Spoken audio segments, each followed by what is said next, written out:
ஆம் ருத்ரகுமாரன், ஏற்கனவே நாங்கள் கலந்துரையாடியதற்கு அமைய இன்றைய விவாதத்தை அல்லது செவ்வியினை ஆரம்பிக்கலாம் என்று இருக்கின்றோம். நாடு கடந்த தமிழீழ அரசு குறித்து தாயகத்திலும் புலம்பெயர் சமூகத்திலும் பல்வேறு விதமான வாத பிரதிவாதங்கள், குழப்பங்கள் என்பன நிலவுகின்ற சூழலிலே நாங்கள் இத்தகைய ஒரு செவ்வியினை எங்களுடைய இணையத்தின் வாயிலாகவும் வானொலி வாயிலாகவும் கேட்பதற்கு தீர்மானித்திருந்தோம்.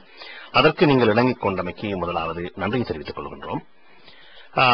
தமிழ் மக்களுடைய விடுதலை போராட்டம் தேக்கத்தை அல்லது ஒரு பின்னடைவை, இன்னும் சொல்ல போனால் ஒரு தோல்வியை சந்தித்திருக்கும் என்ற நிலையில் நாடு கடந்த அரசின் முக்கியத்துவம் என்னவாக இருக்கும் என்று அதாவது நினைக்கிறீர்கள்? அதன் சாத்தியப்பாடு ஏதாக இருக்கப் போகிறது?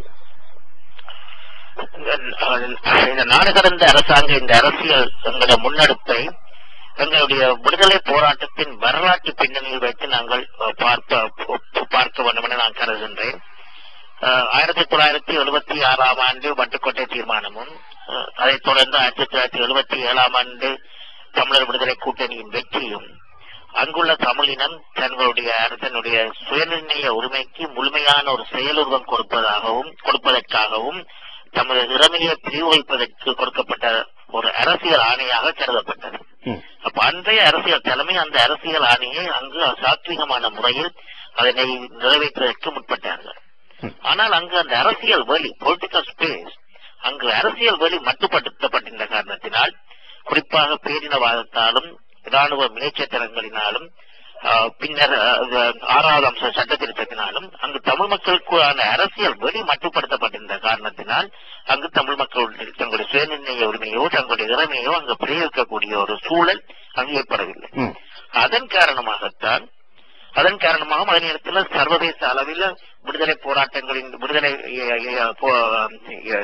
இனங்களின் விடுதலை கோரும் இனங்களினுடைய அந்த விடுதலை கோரிக்கையை ஒரு சர்வதேச சட்டங்களின் அடிப்படையிலேயோ சர்வதேச உறவுகளின் அடிப்படையிலேயோ தீர்த்து வைக்கக்கூடிய ஒரு சர்வதேச பொறிமுறையை மற்ற காரணத்தினால் தமிழ் மக்களின் இந்த சாத்வீக போராட்டம் தமிழ் மக்களின் உண்மையான பிரதிநிதிகளான தமிழக விடுதலை புலிகளுக்கு ஆயுத போராட்டமாக பரிணமித்தது.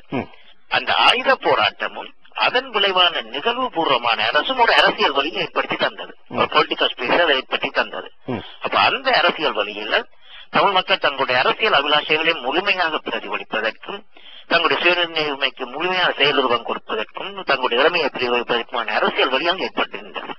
ஆனால் கடந்த வருடம் உங்களுக்கு தெரியும், தன்னாடுகள் பல்வேறு காரணங்களுக்காக சிங்கள பேரினவாதத்திற்கு துணை போய் அந்த நிகழ்வு பூர்வமான அரசையும் அளித்து ராணுவ பலத்தையும் பலவீனமாக்கினால் அங்கு அந்த அரசியல் வழி அற்று போய்விட்டது. அப்ப தாயகத்துல அரசியல் வழி அற்று போன காரணத்தினால் அந்த அரசியல் வழி புலத்துல தான் நாங்கள் நிறுவ வேண்டியது காலத்தின் கட்டாயம். எனவே அது மிகவும் ஒரு முக்கியமான நேரத்தில் முக்கியமான விடுதலை போராட்டத்தின் அடுத்த கட்டம். ஆக நாங்கள் இந்த அரசியல் வழியை நாங்கள் புலத்துலதான் நிறுவ வேண்டும். அதுதான் எங்களுடைய இந்த நாடு கடந்த அரசாங்கத்தின் மிக அந்த முக்கியத்துவம். அதுதான் இன்றைக்கு அரசியல் வழி தாயகத்தில் இல்லை. இன்றைக்கு நாங்கள் தாயகத்துல ஈழத்தை பற்றி கதைப்பதற்கு கூட ஒரு பேச்சு சுதந்திரம் கூட அற்ற நிலையில் தான் அங்குள்ள தாயகத்தில் இருக்கின்ற மக்கள் இருக்கின்றார்கள். எனவே அரசியல் வழி புலத்தில் நாங்கள் நிறுவ வேண்டிய காரணத்தினால் தான் இந்த நாடு கடந்த அரசாங்கம் தமிழக அரசாங்கத்தை அமைக்கும் இந்த அரசியல் முயற்சியை நாங்கள் எடுத்திருக்கோம். அப்ப அடுத்ததாக இது என்ன மாதிரி இதனுடைய சாத்தியப்பாடு என்பது இது எவ்வளத்துக்கு ஒரு வலு மையமாக ஒரு பவர் சென்டராக வருகிறது என்பதை பொறுத்துதான் இருக்குது. அப்ப ஆரம்பத்தில் நாங்கள் கருத்துருவாக்கம் இந்த கடந்த வருடம் ஜூன் மாதம் 16ஆம் தேதி நாங்கள் இந்த கருத்துருவாக்கத்தை மக்கள் மத்தியில் முன்வைத்தோம். அதைத் தொடர்ந்து நாங்கள் இந்த ஒர்க் இன் ப்ரோக்ரஸ் என்று கூறலாம். நாங்கள் அதைத் தொடர்ந்து தேர்வு குழுக்கள் அமைக்கப்பட்ட நாடு வாரியாக மக்களுடன் நாங்கள் தொடர்ச்சியாக கருத்து பெறுமாறி இன்று தேர்தலையும் நாங்கள் அடுத்த இந்த வாரம் சந்திக்கிறதுக்கு அதுக்கான ஆயத்தங்களையும் செய்திருக்கின்றோம். அப்ப இந்த மக்களுடைய கருத்துக்களையும் உள்வாங்கி மக்களுடைய ஆதரவுடன் இது செய்யும் பொழுது இது ஒரு வலு மையமாக வரும், ஒரு பவர் சென்டராக வரும் பொழுது எங்களுடைய விடுதலை போராட்டத்தை நாங்கள் எடுத்துச் செல்லக்கூடியதாக இருக்கும்.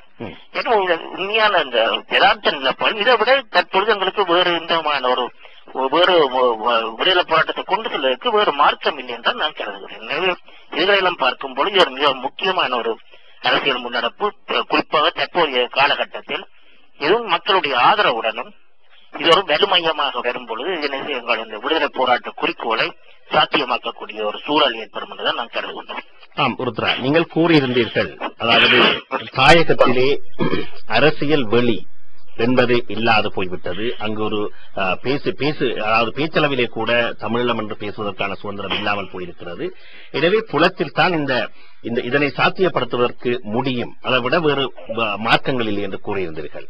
உண்மையில் விடுதலை புலிகள் ஏக பிரதிநிதிகளாக இருந்த காலம் போய் ஆரம்பத்தில் தமிழீழ இயக்கங்கள் எவ்வாறு பிளவுண்டு போய் இருந்தனவோ அதே போலத்தான் விடுதலை புலிகள் இயக்கமும் அதன் இயங்கு சக்திகளும் பல 100 பிரிவுகளாக சிதைவுட்டும் பிளவுட்டும் இருக்கும் இன்றைய நிலையில் இந்த நாடு கடந்த அரசும் எவ்வாறு சாத்தியப்பட போகிறது என்று நீங்கள் கருதுகிறீர்கள் என்றால், புலத்திலேயும் நீங்கள் அது களத்திலே, அதாவது தாயகத்திலே அரசியல் வெளியில்லை என்று கூறியிருந்தீர்கள்.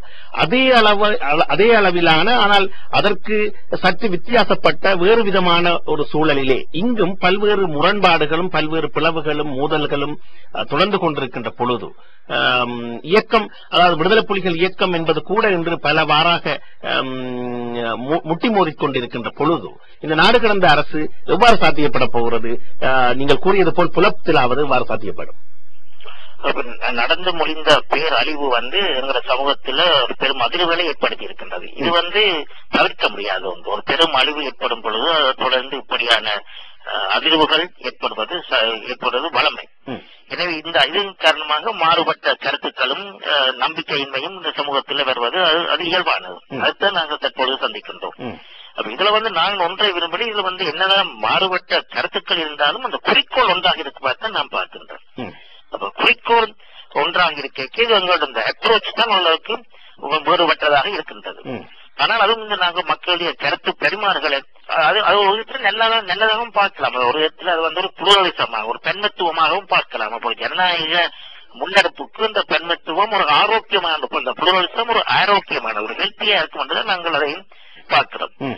அப்ப இதுல நாங்கள் இப்ப என்ன எங்கள் நாடு கடந்த அரசாங்கம் நாங்கள் இந்த மாதிரி பார்க்கிறோம். நாங்கள் இதை மக்களுடைய நீண்ட கருத்து பெருமாளர்களை நாங்கள் தொடர்ச்சியாக நடத்த வேண்டும். இப்ப நாங்கள் கடந்த அக்டோபர் மாதம் என்று நினைக்கிறேன், அதிலிருந்து நாங்கள் தொடர்ச்சியாக சனி ஞாயிறு மக்களுடன் நாங்கள் கருத்து பெருமாளர்களை நடத்தி கொண்டான் இருக்கின்றோம். ஆலோசனை குழுவை சேர்ந்தவர்கள் தனிப்பட்ட ரீதியிலும் ஆலோசனை குழு சார்பாகவும் நாங்கள் தெரிந்த அளவில் ஒவ்வொரு சனி ஞாயிறும் 5-6 கூட்டங்கள் நடவடித்துக் கொண்டான் இருக்கின்றன. அப்போ ஒரு தொடர்ச்சியான ஒரு கருத்து பெருமாற்றத்தை நாங்கள் நடத்த வேண்டும்.